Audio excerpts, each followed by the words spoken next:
In the hushed sanctuary of the library, where time wove a delicate tapestry, Elizabeth Jones moved with a silent grace that resonated through the vast expanse of ancient knowledge. The shelves, burdened with the weight of leather-bound tomes and grimoires cloaked in the dust of centuries, stood as silent witnesses to the profound legacy that Elizabeth, an unassuming librarian, bore within the very essence of her bloodline.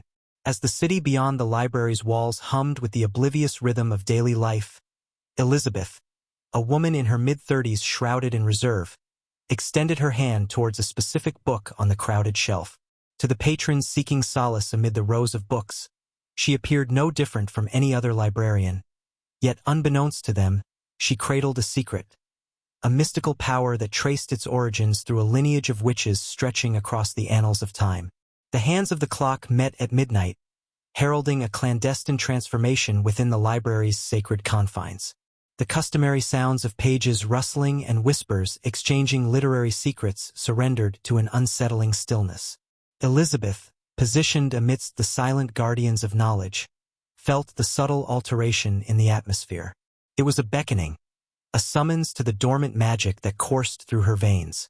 A whisper of pale moonlight filtered through the towering windows, casting an otherworldly glow upon the spines of the aged books. Elizabeth's fingers delicately traced the spine of an ancient tome, each stroke an intimate connection with the engraved letters that whispered tales of forgotten enchantments. Her voice, barely audible, wove an incantation that hung in the air like a delicate thread connecting the mundane to the mystical. In response, the room stirred. The very essence of the air crackled with a latent energy, an acknowledgement of the ancient power invoked by Elizabeth's whispered words.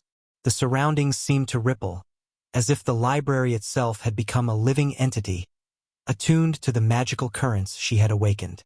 Elizabeth's once calm hazel eyes now glimmered with an ethereal light, unveiling the dormant magic that had lain concealed within her, unbeknownst to those who saw only the unremarkable librarian. This library was no mere repository of books. It was a conduit between worlds, a haven where the mundane intersected with the mystical. And Elizabeth Jones, the unassuming librarian, stood at the precipice of a revelation that would unravel the boundaries between the ordinary and the extraordinary. The dusty corners of forgotten volumes held the key to a destiny that awaited her, setting in motion a sequence of events that would challenge the very fabric of reality.